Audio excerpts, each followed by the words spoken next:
Got a lot of niggly things to fix on the boat, like this sounder bracket. It's placky.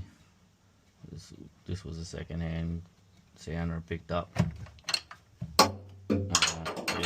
Yeah, both sides. So the solution, I think we're going to glue this back into place and try not to get any glue on this side. So we'll just use very minimal amount. We'll use some epoxy, and once we've got that set to how it was before, then we'll beef it up by gluing this washer here, and we'll notch it so it can slide in and out like it used to. So we've just got some alcohol here and a cap, and we're just going to clean these up best we can. They're not the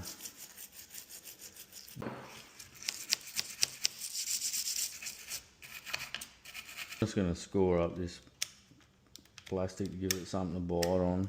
I mean, it's probably not doing a whole lot, but I'll just sort of cross patch it a bit. There's not much to do on this. It's just you go not enough too much, in my experience, on so many things, and it just keeps it going, you know.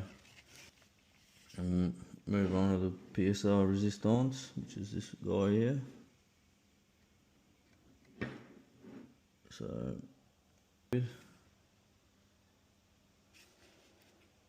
doesn't run, so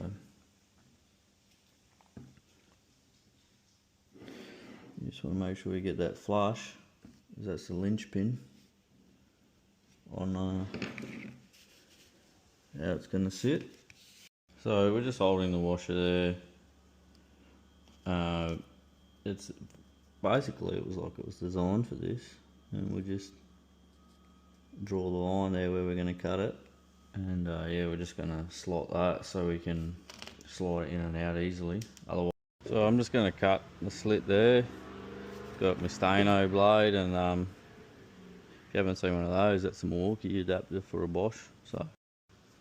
So again, the machinist will be pretty happy with that. We'll just file the rough edges. Alright, so not perfectly symmetrical, but you pick the best side that lines up. It's probably it there, and yeah, we'll glue that in place. The same again, you just want to clean these down with some sort of solvent. So we'll put enough in here to fill these pockets up, and then just drop the washer in place, and then let it dry. So we've got enough mixed up here now.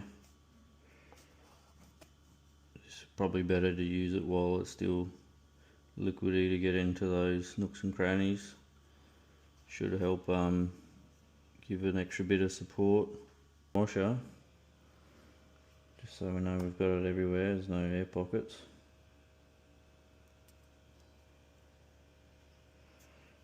You're probably going to get this all over your bloody hands, but it's not the end of the world. And then we'll just press this down. There's probably going to be plenty of excess, but we'd rather it be solid than be flaky. So this is this side cured. Pretty good job.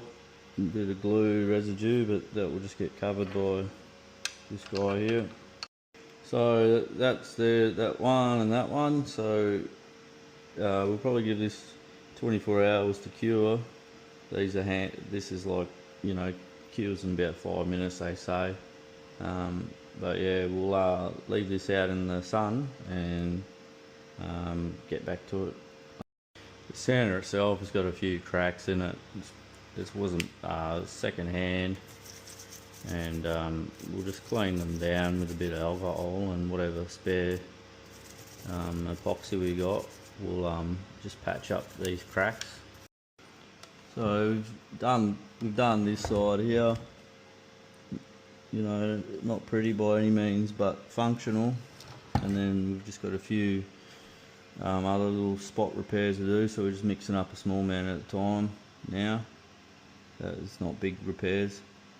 So I've done the repairs. All the cracks are sealed up, and this is ready to go back in the boat. Might look like it's been left in a teenage bloke's bathroom, but that's alright. Alrighty, you've got this bracket patched up and ready to receive the train. Alrighty, that's not going anywhere. Alright, we got all that hook back up, and then just have it facing how you want, probably about there-ish, and lock it off. As solid as. If you want a serious bracket, look these guys up. That thing, I haven't tweaked it once, just set it how I wanted it, and that was it. So